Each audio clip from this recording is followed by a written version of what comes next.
Diante das palavras de Jesus, podemos afirmar que devemos viver, primeiramente, tendo a consciência de que seremos julgados por Deus.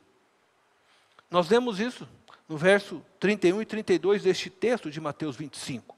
Quando o Filho do Homem vier em sua glória, com todos os anjos, assentar-se-á em seu trono na glória celestial. Todas as nações serão reunidas diante dele, e ele separará uma das outras como o pastor separa as ovelhas do bode. Ele vai sentar no trono e vai separar todas as pessoas, todos os povos, de todas as tribos, línguas, nações, para o julgamento. Essa é uma realidade que nós precisamos ter em nossa mente. Quando nós perdemos a visão de que um dia Deus se assentará, Cristo no trono, e irá nos julgar, quando nós perdemos essa visão, nós começamos a viver uma vida sem temor. E há muitas pessoas que vivem na prática da mentira, do engano, pensam que são espertas por estarem enganando o governo, como nós citamos há pouco o professor, com caixa 2, defraudando o próximo, mentindo muitas vezes aos pais, aos amigos, vivendo na prática de atos típicos dos filhos da desobediência. Tudo isto será colocado às claras nesse dia. Nada ficará oculto. A Bíblia nos ensina que nós iremos prestar conta de todas as nossas ações e até das nossas palavras. Muitos pensam hoje, porque quase não falamos mais talvez sobre isso, e muitos estão pensando hoje que Deus não está mais vendo o que está acontecendo, que não passaremos por um julgamento, ou que Deus, quem sabe, está dormindo, né? E não vê o que as pessoas fazem, que os ricos e os poderosos fazem aos pobres, tirando deles o direito de viver enquanto se enriquecem de modo ilícito, roubando o dinheiro que pertence ao povo, que deveria ser investido ao povo. Essas pessoas não creem em Deus, não têm temor algum. Porque se crescem, não estariam oprimindo o povo, não estariam mentindo, roubando, vivendo em adultério, não estariam praticando mal. E pelo contrário, estariam fazendo bem, estariam investindo, né, em saúde, educação, moradia, estendendo as mãos aos seus semelhantes. Estes homens não têm consciência de que um dia estarão frente a frente com Jesus, o justo juiz, e que irá julgá-lo segundo suas obras. Mas o ímpio, ele não conhece a Deus. Mais terrível será para nós que dissemos ou dizemos, né, que conhecemos a Deus, mas não obedecemos a Deus. E a palavra é muito clara. Jesus diz que só entrará no reino de Deus aquele que faz a vontade do Pai. Só entrará no reino de Deus aquele que verdadeiramente crê em Jesus Cristo, conforme nós cantamos, aquele que morreu por nós, pagou o preço dos nossos pecados, mas quando eu me submeto, eu me rendo a este Senhor. Aí eu sigo a este Deus, em obediência. As palavras de Deus se tornam para mim mandamentos. os quais eu obedeço, os quais eu guardo no meu coração para não pecar contra Ele. Jesus disse, não adianta você chamar Senhor, Senhor, porque muitas vezes a gente pensa que a pessoa vem aqui na frente e chama Jesus de Senhor e pronto, resolveu, o nome dela já está no livro da vida. Jesus diz, não adianta me chamar de Senhor, Senhor e não fazer a vontade do meu Pai. Viver com Cristo, dizer e declarar que você crê, é você assumir uma postura de submissão plena a Ele, em tudo. E a gente gosta muito de ler o texto de Romanos, a gente pega, por isso que eu falo, a gente, em vez de ler a Bíblia como um todo, a gente gosta de pegar versículos, e a gente pega os versículos, sabe aquela coisa meio de caixinha de promessa? Que você cata lá e puxa lá um versículo, né, e aí você acha, pronto, estou garantido hoje de manhã, né? Não, não é assim. E a gente pega lá Romanos, aí diz o texto, né? Que aquele que confessar com a sua boca será salvo. E a gente acha isso, que a pessoa chegou e falou aqui, Jesus, eu sou, pronto, estou salvo. Não é isso. Aquilo é uma passagem dentro de todo um contexto maior da Bíblia que precisa ser compreendido. Você não pode simplesmente achar, não, o versículo lá disse assim, que se eu confessar com a minha boca, pronto, eu estou salvo. E aí eu saio vivendo na vida de qualquer jeito, de qualquer forma, e acho que isso está resolvido, já porque eu confessei Jesus. Eu anotei até na minha agenda, no dia de 1990, eu aceitei Jesus, confessei com a minha boca. Mas confessar com a boca na Bíblia, crer, implica em você obedecer. Obedecer.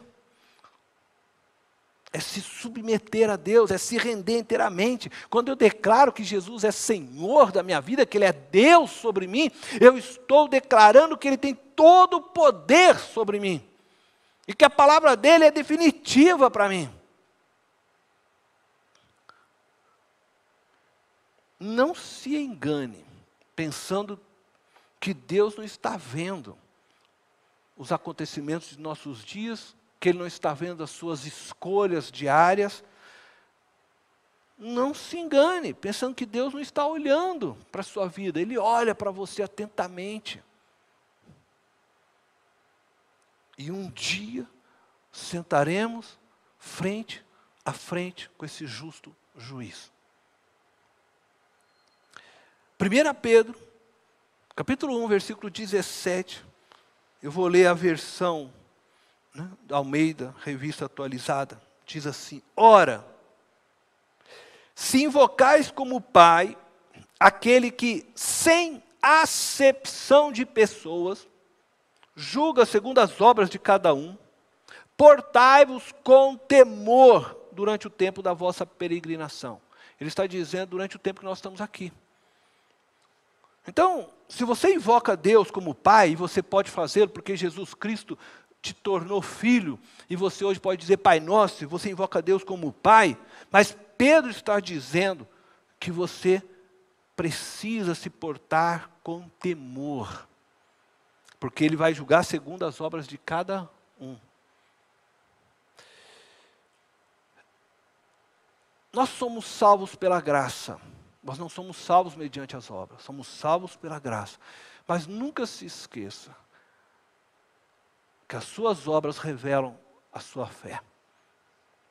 Dizer que crê em Jesus Cristo, mas viver guiado pelos seus próprios sentimentos, viver guiado pela cultura emergente de nossos dias,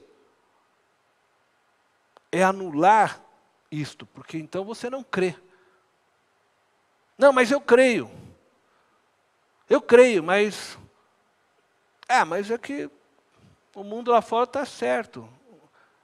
Não, então você não crê. Ou você crê de fato e entende que Jesus é Deus, e quando você diz isso, espera aí, Jesus é Senhor, Ele é Deus, eu estou assumindo a posição de que Ele é Deus. E que ser Deus é algo muito maior do que talvez você esteja imaginando. Ser Deus é você dizer que Ele é sábio em todas as coisas, que Ele é santo em todas as coisas, que Ele é justo em todas as coisas. Então, eu não tenho nem como ousar questionar qualquer coisa de Deus. Eu simplesmente vou me submeter, porque reconheço que Ele é sábio, mais sábio do que eu, mais sábio do que o mundo e as suas culturas possam revelar em todas as partes e nações. Eu simplesmente vou dizer: Deus, estou aqui, eu me submeto e vou viver a sua palavra. O apóstolo Pedro está pedindo para que nós andemos com temor durante toda a nossa vida, pois Deus irá nos julgar segundo as nossas obras. A Bíblia é clara em dizer que seremos julgados. E ele está falando, tanto as ovelhas quanto os bodes. As ovelhas são julgadas, estão salvas porque creram e compreendem que fazem parte do reino de Deus por causa do sacrifício de Cristo. Mas as suas obras serão avaliadas. E muitos que vivem aí de forma desonesta, prosperando muitas vezes aos nossos olhos, se enriquecendo, parecendo felizes, porque neste mundo podem comprar o que desejam, sonham e querem. Mas aos olhos de Deus são pobres, são cegos, nus, malditos nesse texto, malditos. Não terão lugar no reino de Deus. Às vezes ficamos nos perguntando, né, por que aquelas pessoas que não servem a Deus prosperam? E eu que sirvo a Deus fielmente não saio do lugar. Por que a minha vida é uma constante luta? Primeiramente porque você está vivendo na contramão deste mundo. Aquele que anda com Cristo vive na contramão deste mundo. O reino de Deus está na contramão. Isto é, no mundo bem-aventurados são os ricos que podem comprar o que quiserem. E até comprar as pessoas que servem, né, ao dinheiro.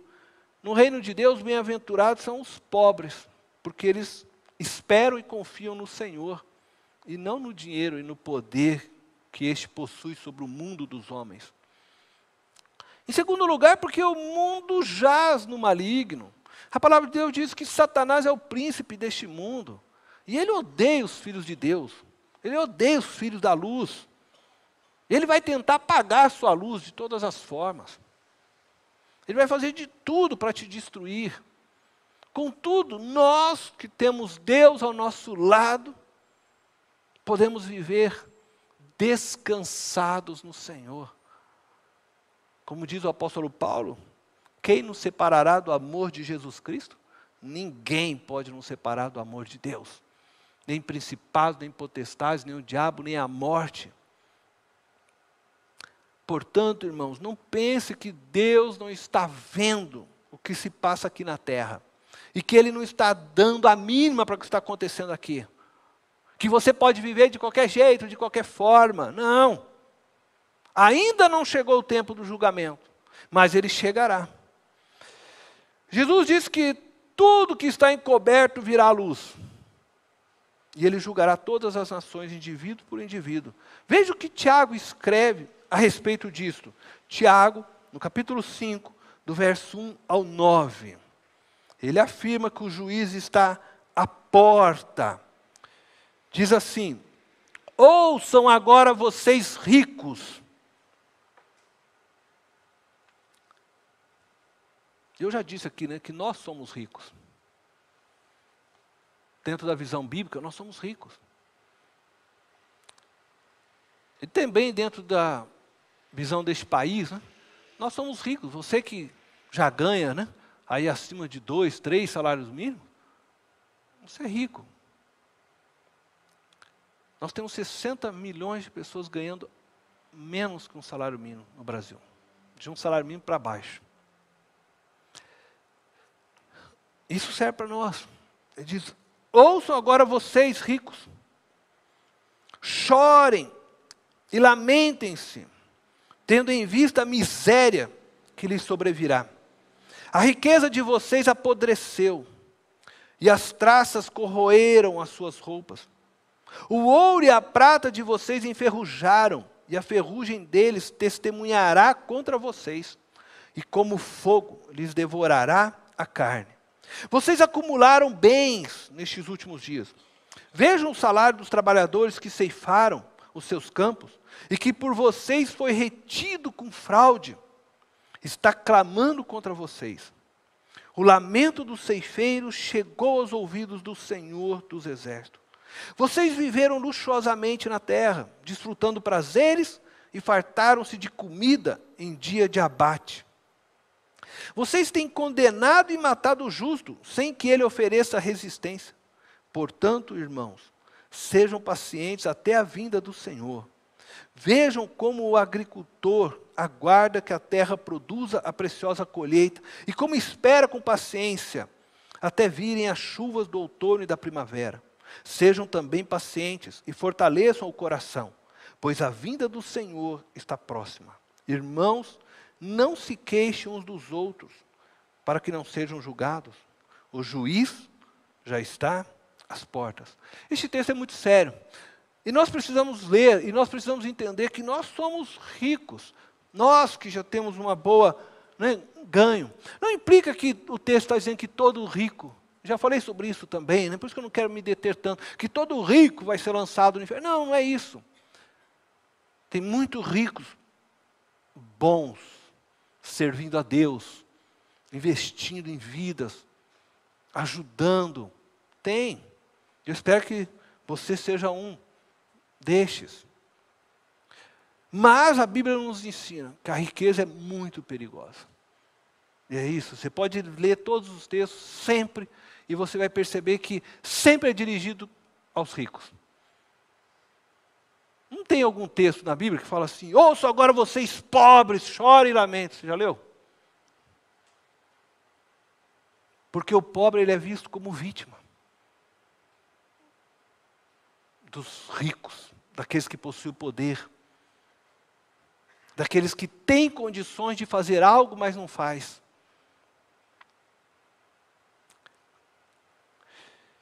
Portanto, não tenham inveja dos ricos e poderosos, pois eles serão julgados.